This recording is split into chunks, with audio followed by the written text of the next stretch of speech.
Bamako ana lamini na Burmana dugu Mali kono Mali ko kan marhaba Jonsi se do ambe bele jele fo nungu wala nyimondo andigira keneka biye ndene biye dwa ku ndamine Jonsi se do ka do dwa ku damine dugu ba kono ma e ka do akiguma manja Jonsi se do ka jedemne bani dugu ba kono ma bele jele be bon nyoave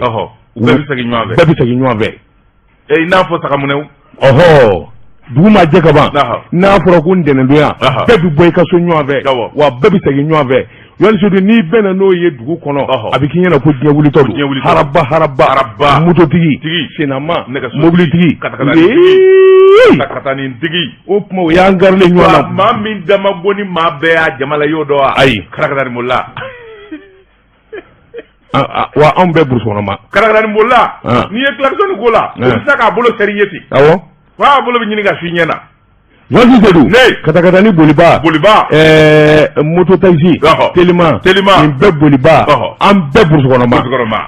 oeti a bursono ma de kata oeti edra wa mboro so ikado doni men ngora ke ku mbenge nwele moto mine ka boli o ba fi dirigation ay itesira do obi karakate baw bomo nyamina koy Jonsi se do wanyemi ngolaji ikado demsenu minu ngume credit ni fafiri abeyele mana moto taxi la jawo de la maraka demsenu ko me carte ni credit feri o betara moto taxi la bo jawo de la mi yere nana na initiative yi telima mi nana na e no tay sebe o fago tunu ko la mais justement bo ni ya idée ni soro ni ka ko glaki ka idée nyini ngana doro no yes o commencer ka succès soro doro o bisigi copier terre no copier ça bon ko fli ko ni de ou ti foi inventer o tala de doro ti copier nega ko rafi abe degte na wuli ka doke kay yamuradi amba jo akuna funna bajaw je kapip kaka pression la Tabatu ngara nam bonya laba e boli kana siga bala choko bedi Jonsi se do ni bele jele tora I genvembolo Jonsi se do ka do dugu sigi be koya membolo karika do ni ga boni seben mi nu ka mo ko plume libre ado mi nye seben ke atwa de ko ze kulu bali ze ko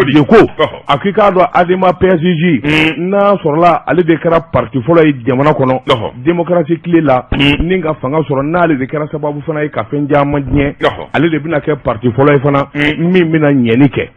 Jonsi se do dide nyeni ye munye nyama dide ika do parti politique minnu be nu keleme ku mago bo jamana na nu ba fe ka gelata ka jamana segala ka jamana dun segere adima yi fori ka bu kora kwa seba korote bi seba korote la demande revient dans la République bien sûr. Félicitations. Adema ko Jonsi do ni ya me to kana Adema PSG vira à 360 degrés il virage dawe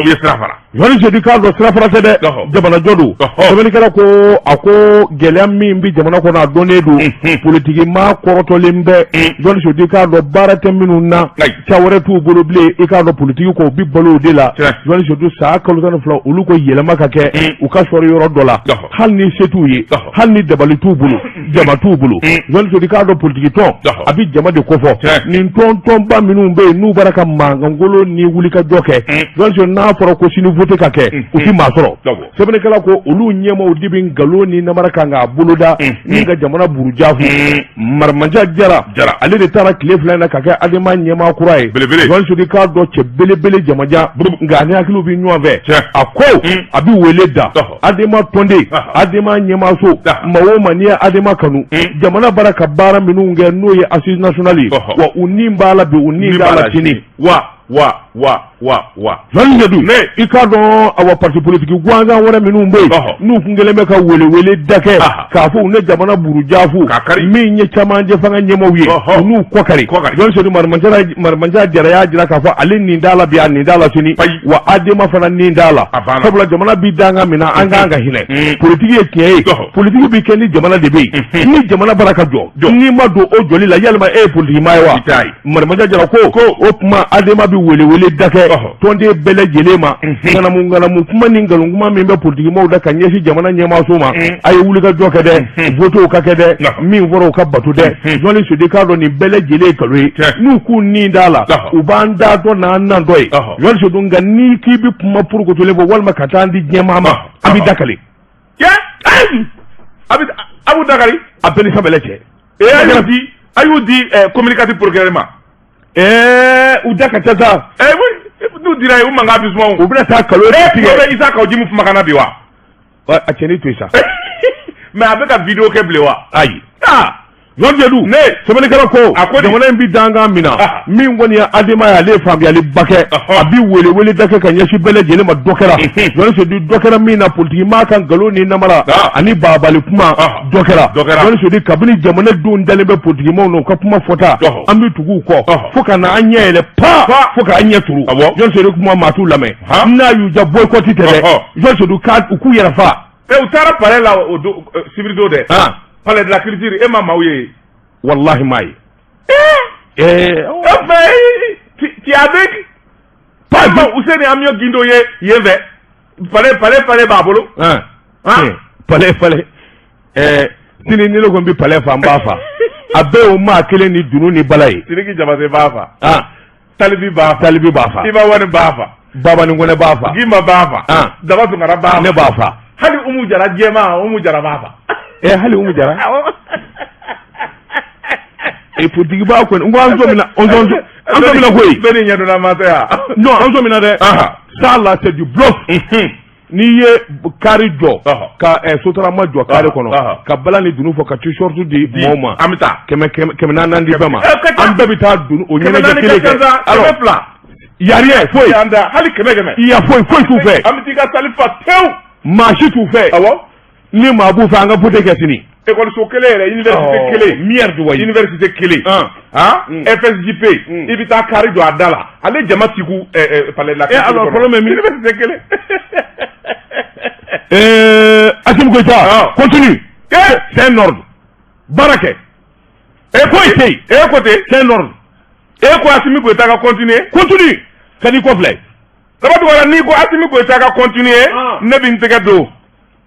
mi bɔ ni sɛbɛn ye an ko min ma 22 septembre yɛlɛma hɔrɔnya don Fasiriba n'o ye la rédaction ye nin y'u ka sɛbɛn ye fɛn min ye rédaction ye u ko sigi min n'a kɛra akarakaw fɛ yen Ghana Assimi Goïta a n'a nɔnɔw transition délai min n'o fɔra CEDEAO tuma na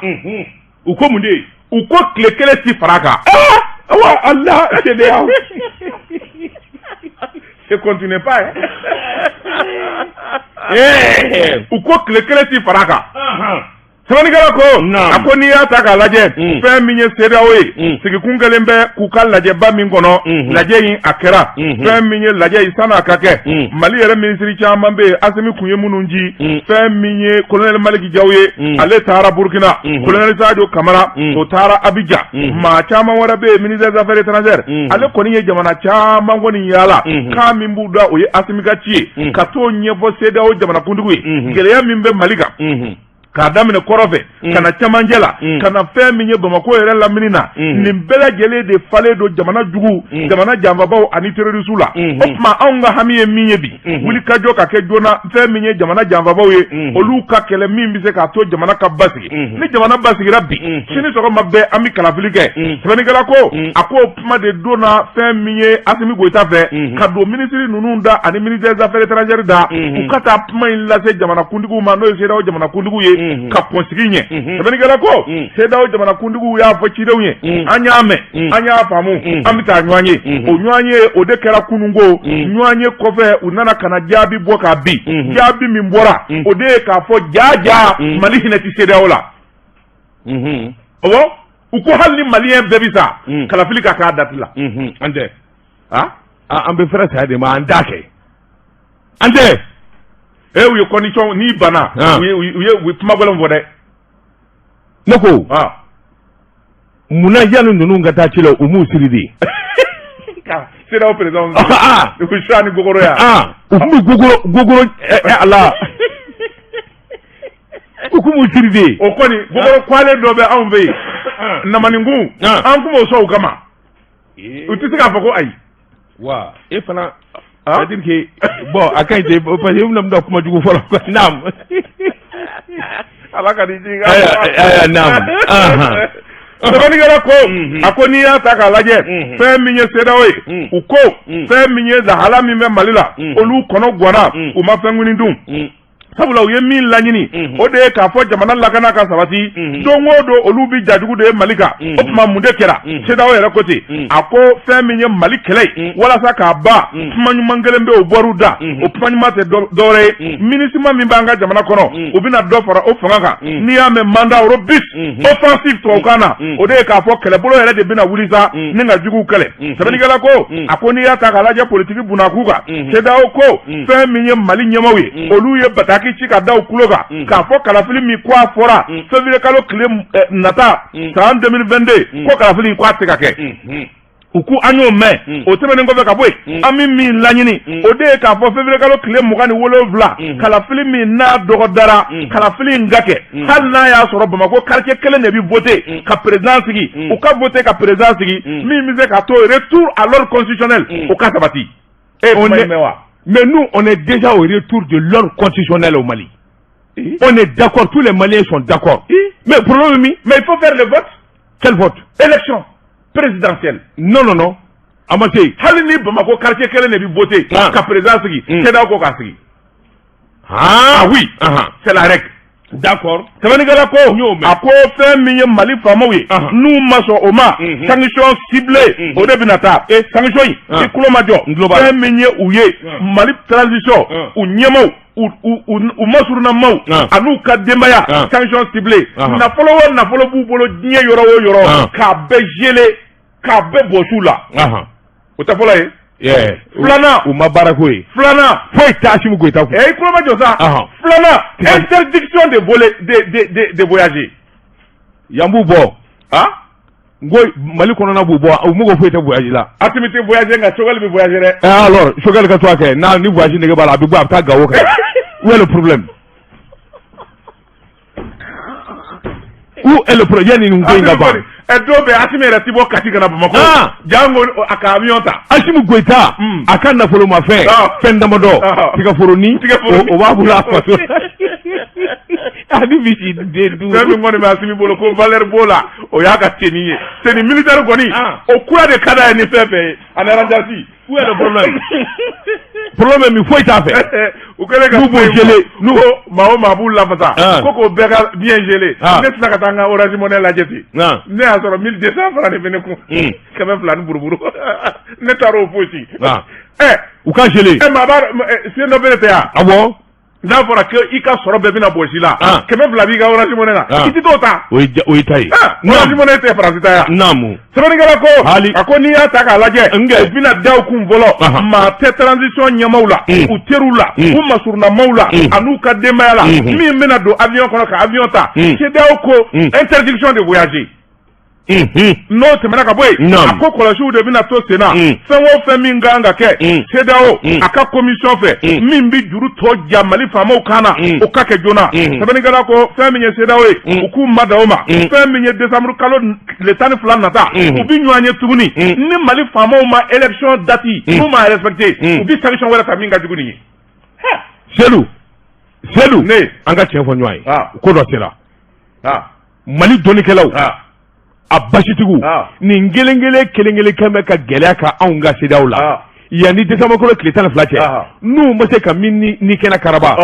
yanni o ka bugɔ ko kana kɛ dɛ limaniya a jira Ala la limaniya dɛ an ka Ala deli Ala de b'a nɔgɔya kana kojugu kɛ dɛ o man di Ala ye nin ye mun ye tan n ko nin ye mun ye n'o tɛ n'i y'anw bamananw sun na an bɛ alimangusi o tɛ bɔgɔ de yan an b'u don sisan mun alimangusi Jodi Seydou ne bɛ n bolo bugɔ ka don n b'i bɔ ni sɛbɛn min n'u k'a ma le repère o don Jodi Seydou maa min ye sɛbɛnni kɛ i k'a dɔn na tɔgɔ in ɲini k'a f'i ye taalen ɲɛfɛ nka kuma koloma ye min ye dɔgɔtɔrɔ Choguel Kokala Mayiga Jodi Seydou i k'a dɔn politikimaw bi siran ɲɛ mun na dɛ Jodi Seydou i k'a dɔn Choguel Kokala Mayiga i k'a dɔn politikimaa minnu bɛɛ n'u b'a contre la Jodi Seydou i k'a dɔn n'i y'a tobi k'a sogo don olu ma bi a sogo t'u fa nka a bɛrɛ ta Choguel Kokala Mayiga Jodi Seydou k'a dɔn a man bon a man jan nka min b'a kunkolo la a n'a bɛ kawale min kɛ John Sodi k'a dɔn wasara a ko n'i y'a ta k'a lajɛ John Sodi k'a dɔn politiki maa fɛn o fɛn bɛ yen bi i k'a dɔn minnu bɛ Sogɛli contre la John Sodi k'a dɔn dɔwɛrɛ tɛ Sogɛli i k'a dɔn a kɛra maa kɔnɔnajɛlen ye sabula a fɔlen k'a bɛna kɛ premier ministre ye o tɔnden min bɛ kuma na bi min tɛ kuma na Sogɛli ma taama ka taa min dɛgɛra a jabala la k'a fɛlata f'o ye min b'a kɔnɔ k'a f'o ye premier ministre kɔrɔ tɛ Mali kɔnɔ a ma min d'a ma ka t'o ɲininka faama kɔrɔ tɛ Mali kɔnɔ a ma taama ka taa min ɲininka yan'a ka sigi masaya wolo kan John Sodi ani cɛ o cɛ kumana i b'a sɔrɔ olu ye min ɲini a fɛ ni Sogɛli ma sɔn o ma dɛ o de gɛlɛya don John Sodi k'a dɔn n'i sigira dɔɔni n'a ɲuru ma n'a ma kɛ ministre ye i k'a dɔn an ka kɛ directeur ye Mali politique ma y'o de o mais je te le jure mais ne ko mankanci wo wa in bɛɛ kun de ye nin ye wa pourquoi Assimi ti décret ta ka parti politique ninnu suspendre sani an ka tila an ka transition na John Sodi misali ni dalu ko caman d'i ma a ko Sogɛli a nani sigi k'i miiri min ye kɔrɔlen politique baara bɛ kɛ cogo min na n b'o bila min ye yɛlɛma ye ani ko kuraw ka kɛ kabini o ko nin kɛra John Sodi k'a dɔn politique maa minnu bɛ yen n'olu sɔmina k'a fɔ u tɛna fɛn dun olu tɛna fɛn sɔrɔ John Sodi u dabɔtɔ don tulu la olu kɔni ye gɛlɛya wuli k'a jɔ ten karatata n kɔrɔkɛ min ye n k'i ɲininka Cɛbilen Daramɛ Parena Useni Amiyo Gindo Kodem min ye Bokari Tereta RPM John Sodi a ko gɛlɛyayɔrɔba bɛ ninnu de bolo ninnu de bɛ wuli ka jɔ ni cɛsiri la n'i ye seko ye sini bɛɛ u bɛ CEDEAO wele i k'a dɔn ka na ninnu minɛ k'u don kaso la John Sodi k'a dɔn a mana jɛ jamana yɛrɛ ka jɔ ka sababu kɛ mun ye John Sodi k'a dɔn fɛn ma juru la fɛn ma d'u ma John Sodi k'a dɔn e dun bɔra ministériya la kunun ko de kɔrɔ mais Sogɛli jo t'a la han ok mais Sogɛli les a consultés u ye CV labɛn Cɛbilen yɛrɛ ni Bokari Tereta ye ɲɔgɔn ye u kole parler CV b'u bolo k'u bɛ taa di Sogɛli ma a tɛna ka fɔ ten ko flash bɛna kala ORTM na u kun bɛrɛnnen don dɔ d'u kama mais u tɔgɔ bɔra a la dernière minute la yali u bɛ aigri Seydou ne bɛ ɲininka i ni Ala cɛ je prends l'exemple sur Cɛbilen Amiyo Gindo Cɛbilen awɔ Amiyo Gindo ninnu bɔra ministériya la don jumɛn et tout de suite gouvernement là-bas il y a combien de Maliens là? Cɛbilen est le dernier je t'ai posé une question 20 millions il y a 20 millions de Maliens oui il y a combien de cadres au Mali?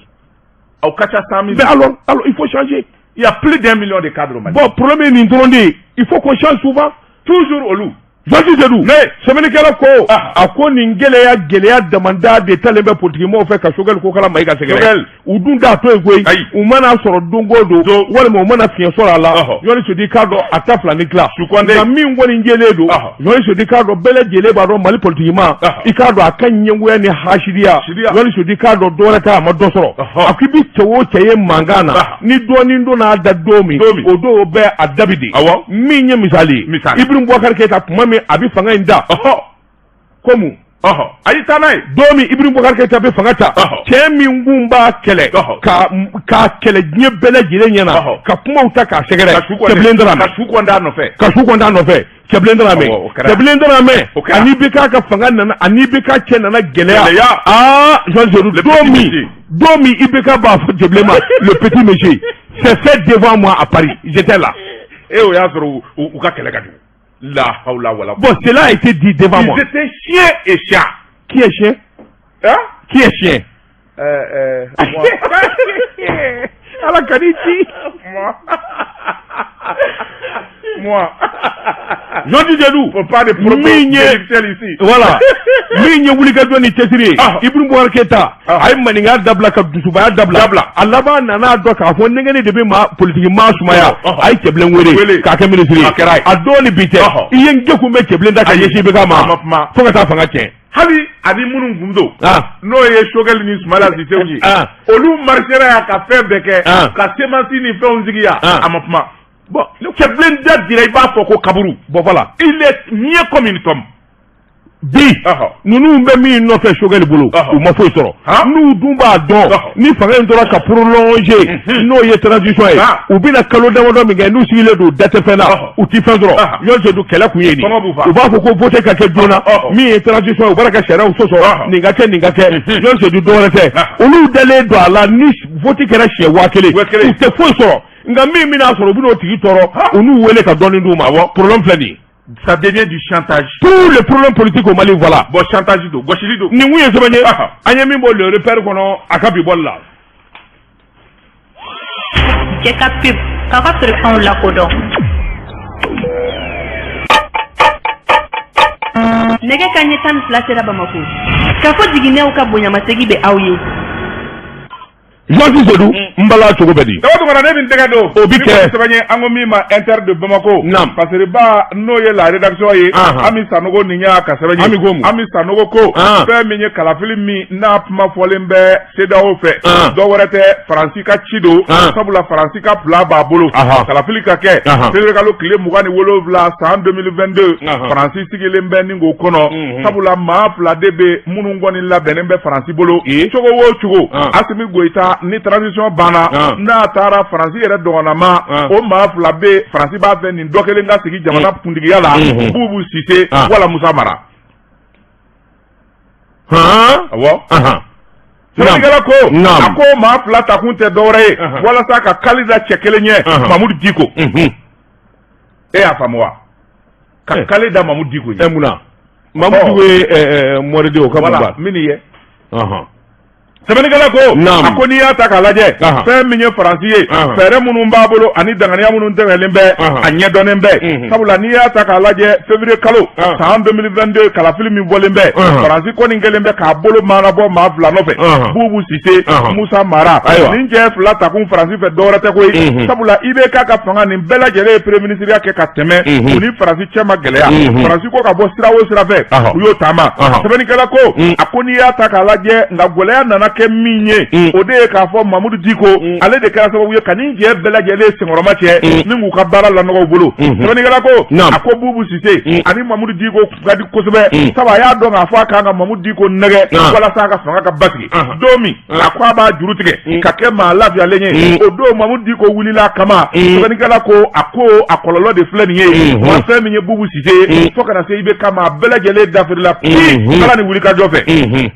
sɛbɛnnikɛla ko a ko Faransi sirannen bɛ Mamudu Diko ɲɛ u sirannen bɛ mun na sabula Diko bɛ diinɛ taabolo min na Faransi ko nin b'a bisigi k'a fɔ ni Diko tora a ka fanga sɔrɔ fɛn min ye dantɛmɛ ye ani fɛn min ye diinɛ kaanagɛlɛntigiw ye olu laban bɛna t'u kɔsɛmɛ Diko la bɛna kɛ sababu ye ka ko caman sinsin an ka jamana kɔnɔ sɛbɛnnikɛla ko a ko Mali dun bɛ dabolo min ka bi maa minnu bɛ n'olu bɛ diinɛ fɔ ka nɔgɔya n'o ye Malekitiw ye sɛbɛnnikɛla ko olu caman bɛ minnu kɔni dɛsɛlen bɛ dantɛmɛ wale kɛbaaw ni ka fosi dana Mali la Burkina Faso Nigeria jamana caman fana bɛ yen minnu bɛ arabu jamanaw kan minnu kɛlen bɛ ka maa ninnu senkɔrɔma dondo i n'a fɔ Qatar Arabie Saoudite Turquie a ko n'i y'a ta k'a lajɛ ni jamana minnu bɛ yen ninnu ni Faransi de bɛ concurrence la bɛɛ lajɛlen b'a fɛ i fanga ka bonya farafinna a tilebiyanfan fɛ sɛbɛnnikɛla ko a ko n'i y'a ta k'a lajɛ maa min bɛ se ka kɛ sababu ye Mamudu Diko ka hakilina wala u ka taabolo diinɛ na k'o bɔ k'o bin o tuma fɛn min ye Emmanuel Macron ye a jigi bɛ cɛ fila de kan n'o ye Bubu Sise ani Musa Mara ye sɛbɛnnikɛla ko a k'o dɔrɔn dɛ Faransi ka nafa bɛ yɔrɔ minnu na a ka intérêt bɛ yɔrɔ minnu na olu bɛ se ka lafasa cogo min Emmanuel Macron a b'o de laɲini i ye ko in faamu n tulo b'a la o sɛbɛnnikɛla ko a ko n'i y'a ta k'a lajɛ waati min ni wulikajɔ kɛra fɛn min y'a Seydi Sherifu Sumani Madani Aidara n'a ye o conseil ɲɛmaaya sɔrɔ fɛn min ye Faransi y'a nisɔndiyara sabu kun b'a miiri k'a fɔ Aidara kɔni n'u bɛna jɛ o bɛna kɛ sababu ye u ka ko caman dilan nka Aidara ye maa ye faso kanu b'a la Aidara ma sira fara don kelen pewu a ko silamɛya ye min fɔ a bɛ taama o de kan sɛbɛnnikɛla ko fɛn min ye Emmanuel Macron ye ani Faransi u kɔnɔ galen bɛɛ bi u t'a dɔn u bɛ taa sira min fɛ o tuma ka maa ɲini joona min bɛ se ka sigi Mali kunna n'o ma kɛ bɛɛ fɛn min ye Faransi y'a nin yɔrɔ de bi dɔgɔya o tuma a ye politiki nasira ye wa a ko ne bɛna nin ye an ye min zalo ka bɔ inter de Bamako kɔnɔ a ka bi bɔli la Jean Zedou an ka te Zara premier min fɔ o ka kɛ Jeka pip kaka pression la ko Jean Zedou nin ye Sabali ka baba fasa ye garankɛ asafurulayi Gawula Mada Danjaye a bɛ nin fɔ baba ma don min jamana in kɔnɔ Jean Zedou k'a dɔn n'a fɔra maa min ma ko Sisɔgɔ bɛɛ b'i yɛlɛma k'o lajɛ babani kule ka ɲaɲa ani kin ka ɲaɲa Jean Zedou maninkamuso m'a ɲɔgɔnna da kɔ la fɔlɔ i y'o fɔ ne ko ten bamuna ni kasange cɛ baba ni ɲɔgɔnna ma da kɔ la fɔlɔ maninkamuso m'a ɲɔgɔnna wolo fɔlɔ ma fɔ a tɛ kɛ dɛ nka a ma kɛ fɔlɔ n bala cogo bɛ di Sabatibara ne min tɛgɛ don ni sɛbɛn an ko min ma lɔ alajiri genge jankuru ni y'a ka sɛbɛn a ko jankuru ko ɲuguɲugu bi ɲagaɲaga lawuli fɛn min ye sécurité d'état directeur kɔrɔ n'o ye Kasumu Goyita colonel major Kasumu Goyita kaso ayiwa nam sɛbɛnnikɛla ko a ko n'i y'a ta k'a lajɛ fɛn min ye nin ko in ye nin ko tɛ tuguni sabula fɛn min ye procureur de la république tribunal commune 6nan ale yɛrɛ de ye sɛbɛnni kɛ Sanba Sisɔkɔ ale de ye procureur ye a ye kibaruya di k'a fɔ fɛn min ye maa dɔw ye minnu minɛna tentative de coup d'état complot contre les gouvernements de transition sɛbɛnnikɛla ko a ko n'i y'a ta k'a lajɛ procureur yɛrɛ de ye sɛbɛnni kɛ ka diɲɛmaa ladɔnniya a ko fɛn min ye sɛgɛsɛgɛliw ye olu daminɛna maa minnu ko don o de ye bandaw a ka sécurité d'état o ɲɛmaa kɔrɔ Kasumu colonel major Kasumu Goyita a minɛna dɔrɔn tɛ bandaw a ka secrétaire général kɔrɔ présidence de la république fɛn min ye docteur Kalilu Dunbiya o fana minɛna n'o tɛmɛna ka bɔ yen fɛn min ye Sandi Ahmed Saloum o ye mɔri ye o minɛna buɛ Isa Samake n'u ko a ma Jos alias Simbo o minɛna ale ye laturudala ye laturu ɲamina a bolo o minɛna n'o bɔra yen adjudant chef Ablaye Balo o minɛna Mustafa Jakite commissaire de police commissaire principal o fana minɛna sɛbɛnnikɛla ko jalaki min bin n'o kan ninnu de tun ye jɛjugu labɛn u tun b'a fɛ fɛn min ye cɛmancɛla fanga in a gouvernement min n'a sigilen filɛ nin ye ni Choguel y'a premier ministre ye dɛ u tun b'a fɛ ka coup d'état de kɛ Asimina Choguel ka gouvernement sigilen filɛ hali bi awɔ Nam sɛbɛnnikɛla ko a ko fɛn min ye CEDEAO ye o de tun ye pression cɔri k'a fɔ fɛn min ye bandaw Moktar Wani ani finitigi minnu minɛlen bɛ u ka bila u bilalen kɔfɛ jɛjugu wɛrɛ de nana ka na labɛn u fɛ fɛn min ye transition fanga ye ka ɲɛsin u ma u tun bɛ ka maa min bɛlɛ i y'o dɔn wa colonel Asimi Goyita yɛrɛ an ma joué k'o la wa an ma joué k'o de la wa on avance sɛbɛnnikɛla ko a ko n'i y'a ta k'a lajɛ fɛn min ye sécurité d'état a ɲɛmaa min bɛ yen n'o ye colonel Modibo Kone ye ale de ye ngɛlɛnkɛ da fanda 4 bɛɛ lajɛlen fɛ k'u bɛlɛ ka n'u bolo minɛ bɔrɔ kɔnɔ cɛw o yɔrɔnin bɛɛ ka nɛgɛ k'u ka kelen-kelen k'u bɛɛ lajɛlen salo ni ka taa n'u ye sécurité d'état la ɲininkali busamisɛn ganu la o fɔɔnɔna de u y'a bɛɛ ɲɛfɔ sɛbɛnnikɛla ko jɛjugu min kun labɛnnen b'u fɛ ɲuman tɛ Ala de farala Mali kan n'o tɛ Asimi Goyita waati min anw b'a la dɔ bi fara a kan dɔ ti fara a kan jaa o y'a sɔrɔ ninnu fana b'u ta de la sɛbɛnnikɛla ko a ko n'i y'a ta k'a lajɛ u ta fila ni cɛtigɛ sabula u ka ko bɛɛ lajɛlen taara k'a bila sariyatigiw kɔrɔ procureur min bɛ n'o ye procureur Sanba Sisɔkɔ ye commune 6nan na o kɔni ye maa min n'a ti ko minɛ k'a bila o tuma ko bɛɛ lajɛlen dalen bɛ ale de ɲɛkɔrɔ a n'a ka cɛdenw kunnafoni bɛ nin ye an ye min zalo k'a fɔ ɔbu kɔnɔ a ka bi bɔli la jɔsi jɔdu ne bɛ n bolo bugɔ ka don n bɛ bɔ ni sɛbɛn ye sɛbɛn min n'u k'a ma waati maaya yɛrɛ ye waati ye maa min ye sɛbɛnni kɛ a tɔgɔ de ko Abubakar Tarawele Abubakar ko a k'i k'a dɔn an ka sɔrɔdasiw u ka wuli ka jɔ ni cɛsiri k'a daminɛ octobre tile fɔlɔ ka n'a bila bi la sɔli sodi k'a dɔn kuma o kuma bi fɔ ani ja o ja n'i b'o ye karabu kumaw na a bɛɛ lajɛlen nkalon tarafata ne ni wuli bali sɔrɔdasiw ye min kɛ jɔsi sodi k'a dɔn a n'u ye baara min kɛ jamana kɔnɔ i k'a dɔn waati ni waati u bi bɔ sa ni ka kunnafoni di a wa jamana denw ma sɛbɛnnikɛla ko n'u m'o kɛ kunnafoni jugu ani toatɛn kuma carinen bɛ fa bɛɛ lajɛlen la min ye an ka faamaw ye an ka sɔrɔsikuru jɔn sodi k'a dɔn min ye sanayɛlɛ ye o kɔni bara ka kɛ sababa ye sabula u ka wuli ka jɔ ni cɛsiri bolo kan min ye pankuru ye ani dugumamaw olu kɔni bi kuma o de kɛra sababu ye sinuwakɛ cɛ 3 min kun minɛnen bɛ Murujan n'a lamini na olu ka se ka bɔsi minɛbaw la jɔn sodi k'a dɔn bɔsili dama tɛ u ye tiɲɛni min du ayiwa jugu kun u ye tiɲɛni min da Bamanje kan a barika bonyana jɔn sodi k'a dɔn ni hakili b'a la min ye pɔn ye pɔn min bɛ ne k'i bɛ mun na de n'i tɛ kuma in ɲininkali cɔri i tɛ fɛn jaabi ka ɲɛ wa n bɛ k'i jaabi yon sedu a ko abini ka kile dama bo u kunye awajugu tara bomu do I ka do pon min be awajabali ala do ko firini jabali ka to wuli to gu jamana na I ka do so ko wuli ka joni tesiri buluka sabula bamanji ka kilina de nu yo pon kari I ka do o ye jigitege tigele o ye dugu fla farale ka bonwana o yo pon fana labe o labe joni so sebele kala ko o wuli ka jo anu tesiri o tita mangango min ye jahadimo ye o fana ta dabla ko sabula dugu ni dugu ani mugujugu duni dugukolo jugoro walma ka javata ku segere ka do yo ke ka nyashanga soro suma ni ngawole bele jile kono ma mu wani wolo bla ni ko ni diana an va fe minisuma ka barakela kele o fana ni turala ga keni min dona I ka do bamanji ku fanga boyana foka to te sabula min ye bomu jugue walma ka tu dugu walma ku da wa sira dawla o ye bamanji ka kilaye semene kala ko soro su ye fali min da wa bamanji ka ma min minana ma kema fla ani ko abo bonyango bo arme aka kunafoni disra min be no dirpa ko ni ya jira ka fo min ye kunafoni disra uye I ka do ulu ba bele jile fianze min gera keneka ke wole minu ngera so rasu do no romi ulu ba bele jile je o de kuma kuluma roy colonel Mariam Sagara I ka do ale kumbe keneka kunafoni di yoro ina o temene ngo fe aywa min ye so rasu ere ka shara kise anu ka shara bulu minu mbe I ka do o fana do ba kumbe keneka no colonel major Isa Kulubali nunu bele jile kumbe keneka awo juge militaire odo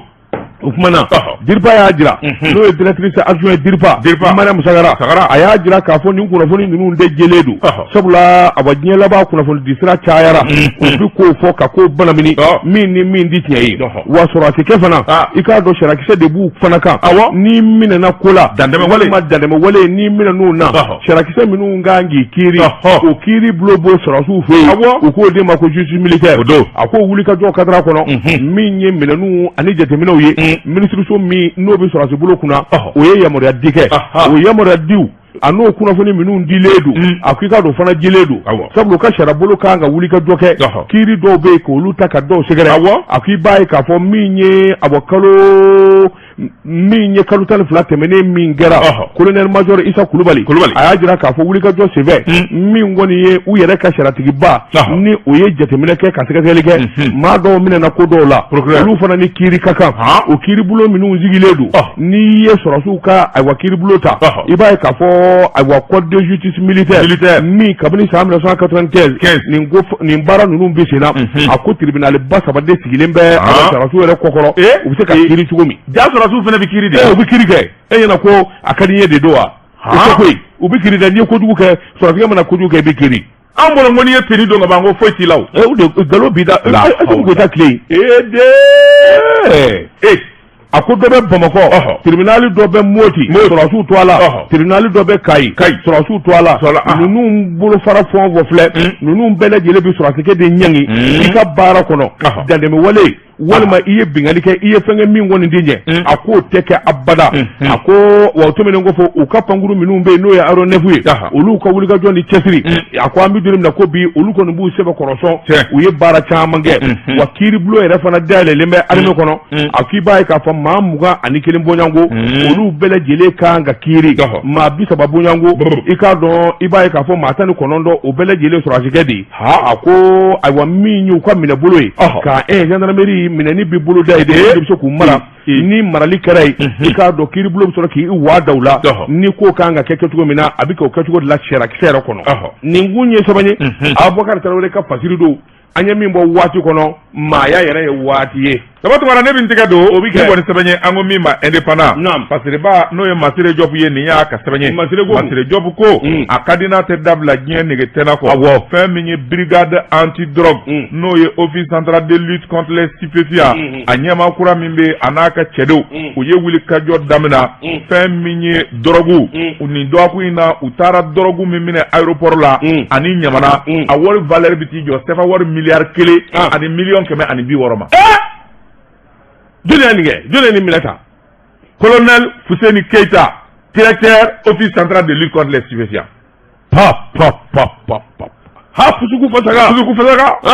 sɛbɛnnikɛla ko a ko ɲɛnamini fɛnw ani fɛn balaminile minnu bi don an ka jamana kɔnɔ k'u kɛlɛ k'u bali ka don an ka jamana kɔnɔ sabu n'u donna u bi denmisɛnw hakili tiɲɛ u bi jamana ɲaami banabaatɔ ni fatɔ de bi caya a kɔlɔlɔ ka bon n'a hɛrɛ ye sɛbɛnnikɛla ko a ko fɛn min ye cakɛda min n'o sigilen b'o kama o de ye OCS a ɲɛmakura colonel Fuseni Keita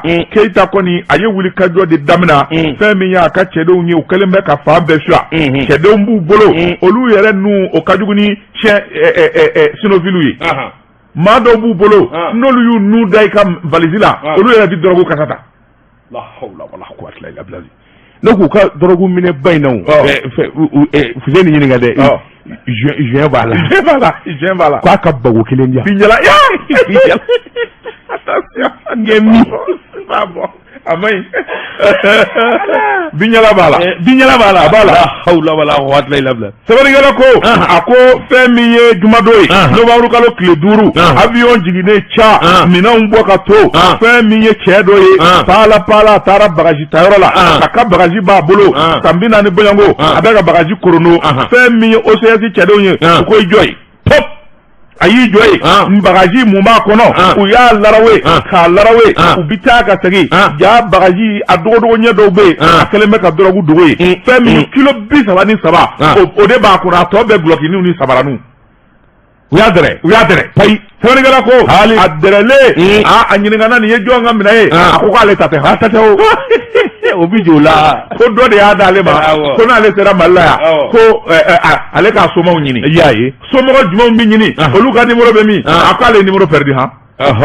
Kalabanji tɛ yan Kalabanji kwale sɛbɛnnikɛla ko u nana ka n'a ɲininka k'a ɲininka a ye jɔnwala bɔ sɛbɛnnikɛla ko yɔrɔnin bɛɛ lajɛlen fɛn min ye sɛgɛsɛgɛli ye u nana o daminɛ sabula cellule dɔ bɛ yen ko min ma cellule aéroportière anti trafic sɛbɛnnikɛla ko donna n'a ye a fɔnɔna yen dɛrɛ a ko n'i y'a ta k'a lajɛ fɛn min ye ko in ye a nana bɛɛ lajɛlen ɲɛfɔ sabula fɛn min ye jɛkuluba dɔ bɛ yen ko min ma office des Nations Unies contre le drogue et le crime ko yɛrɛ kuma dara olu tulo kan olu fana ye sɛgɛsɛgɛli daminɛ nin ye réseau ba de ye min n'a bolofara bɛ diɲɛ jamana caman na sɛbɛnnikɛla ko tigɛ kɔni dara cɛ in kan ni dɔrɔgu jugu in yɔrɔ min o ma gɛnna n'a ye o ye procureur ka bureau yɔrɔnin bɛɛ o ye sɛbɛn da k'a taari da kaso bonba la sɛbɛnnikɛla ko a ko n'i y'a ta k'a lajɛ n'o tɛmɛna ka bɔ yen fɛn min ye OCS ye Fuseni Keita fusuku fasaga colonel n'a ka cɛdenw u tor'o la dɔrɔn u nana ka na fɛn min ye camion dɔ ye min kɔni o bɛ ka bɔ jamana yanfan in fɛ k'a bɛ don Bamako u y'u banamin'o ɲɛ u banamin'o ɲɛ mun bɛ kun a ye charbon don n taa jigin yen fɛ dugu tila fɛ charbon a jigin sɛbɛnnikɛla ko u ye charbon bɔrɔ kelen o kelen n'u y'a ci po Binjala bi bɔ a kɔnɔ cannabis Allah Binjala sɛbɛnnikɛla ko ala de jɛnde bɔ wɔɔrɔ fɛnɛ kɔnɔ 1,660,000 o valeur bi bɛn o de ma ça c'est très bien félicitations mon kilo 400 mon colonel o de bɔrɔ kun 400 kilogrammes u b'a dabila o sɛbɛnnikɛla ko tɛgɛ dara o fɛnɛ kan o tɛgɛ k'a ku ye ka t'o di procureur ma sɛbɛnnikɛla ko a ko fɛn min ye nin cɛ in ye n'o ye OCS ye a ɲɛmaa kura ye n'o ye colonel Fuseni Keita ye a naga ka di fɔlɔ sabula fɛn min ye dandɛmɛwale tigilamɔgɔw ye dɔrɔgu jugu ni furakisɛ jugu feerebaw a bɛɛ lajɛlen ni sirilen bɛ ka da kun ala ni colonel Fuseni Keita a ka jija a n'a ka cɛdenw an ye min bɔ indépendant kɔnɔ a ka bi bɔli la sojɛnu bi bɔ ni sɛbɛn ye sɛbɛn min n'u k'a ma le malien Mali den a bolo ko siɲɛ 1928 Jɔnni Sedi k'a dɔn tɛ kunnafoni duman ye sabula an ka jamana maaba min ye muso premier ministre ye a yera min na o de ye Madame Cissé Mariama wallahi atile kila min kɛra premier ministre kɔni musokɔrɔba de don elle a 73 ans musokɔrɔba amuso don a cɛ ka ɲi ayi mamuso don awɔ elle est très belle premier ministre kɔrɔ Madame Cissé Mariama Kadama Sidibe ala ka wele sera a ma Jɔnni Sedi k'a dɔn a taara de awɔ a ko a fatura Jɔnni Sedi k'a dɔn kunnafoni in kɔni kɔnna ka ye novembre kalo tile 6 réseaux sociaux ka fa bɛɛ lajɛlen la jamanaden bɛɛ lajɛlen hamina an ka tiɲɛ fɔ ɲɔgɔn ye muso in ye maa kalannenba i k'a dɔn kadiriba don jamana kɔnɔ o yɛrɛ de kɛra sababu ye a ka wele ka kɛ premier ministre ye wa président Amadu Tumani Ture fɛ kabini ala yɛrɛ Mali da muso ka kɛ premier ministre ye a kɛra ale de ye Jɔnni Sedi a ma deli ka kɛ fɔlɔ Mali kɔnɔ sɛbɛnnikɛla ko a fatura Tunisie jamana na farigankun b'a la u y'a ta ka Tunisie sɛgɛrɛ i k'a dɔn ala ka wele sera a ma san 70 wolofila ani san saba a kɔrɔla sɛbɛnnikɛla ko madame Cissé Kayinama min ye ayiwa jamana in ye a ye ɲɛmaya caman de kɛ Amadu Tumani Ture tile la ka sababu kɛ ɲɛmaya da kɔni premier ministre ya ye Yɔrɔ Sodo k'a dɔn a y'o kɛ sɛbɛnnikɛla ko hali n'a ma maana i k'a dɔn a kɔni kɛra premier ministre ye o bɛ ta ka da a ka wuli ka jɔ ani a ka hakili jagabɔ kan awɔ coup d'état in mars kalo tile 22 coup d'état i k'a dɔn o kɛra k'ale de to premier ministre la a ko an bɛ don na ko bi min kɔni ye wuli ka jɔ ye jamana den bɛɛ lajɛlen kɔni bɛ dugawu k'a ye sabula muso ŋanakun don a cɛsirilen kun bɛ Yɔrɔ Sodo k'a dɔn a ye kalanba caman de kɛ jamana in kɔnɔ wa faso kun ka d'a ye a ye baara minnu kɛ bɛɛ lajɛlen kan ka tanu ni ta k'a sɛgɛrɛ Ala k'a hinɛ o tuma an bɛ dugawu don kɛ Ala k'a hinɛ ni ka yafa k'a ma ya rabi Ala k'o kɛ an mɔmuso don a n'a ka kɔrɔ bɛɛ nungala in kɔni gilennen tora kun poro piya ne ba don ne a tile kun bɛna misi wɛrɛ tɛ ma a kun bɛ misi kɛ o fa bɛɛ la n'i ma fara an ka n bala kɔni maa kunta ye i m'a fɔ i ka mɔdiya tulo nin ye mun bolo k'ala kuma ye fara la Ala ka hinɛ Ala ka yafa k'a ya rabi jɛgɛ bɛ min don jumɛn fara na sa a ka saraka di bɔ o ma fɔ de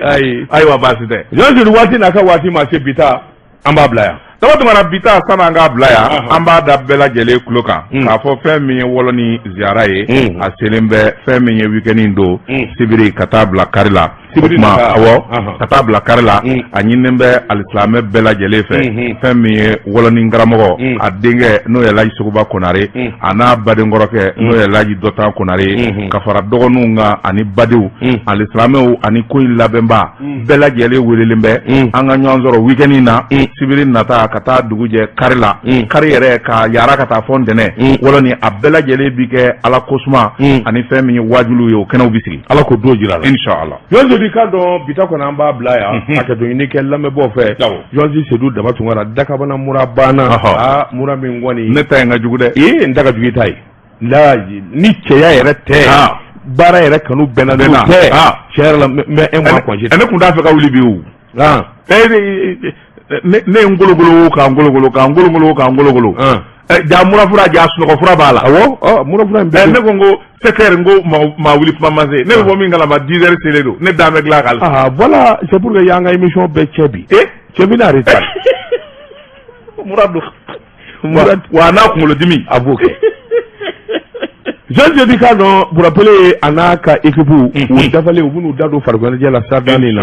surɔfalatɔw ma don su in na segin bɛ kɛ nin gafe kelen ka nɛgɛ ɲɛ 20 ani kelen sanga 30 ne bɛ segin ka na kumaso kɔnɔ min ye bamanankan jɛmukan ye tubabukan tɛ fɔ arabukan tɛ fɔ k'o boloda ni ne wulila Madani Ture Seydou Tarawele bamanan a ka kalanden i k'a dɔn ale bɛ ni i cogo karamɔgɔ ni ko donso den ni donso ba i k'a dɔn donsokɔni duman ani kɔrɔlenw olu boloda ni Ala ye dugu ɲuman jɛ an bɛ segin ka na kumaso kelen in kɔnɔ Yɔrɔ Sodo k'a dɔn sɛbɛnfura kuraw bɛ bɔ sini an bɛ ye kɛnɛ kan k'olu fana lakali nɛgɛw karafe Ahmed Jakite ale tun bɛ suwa kɔlɛ la Yɔrɔ Sodo daba tunkara wa salam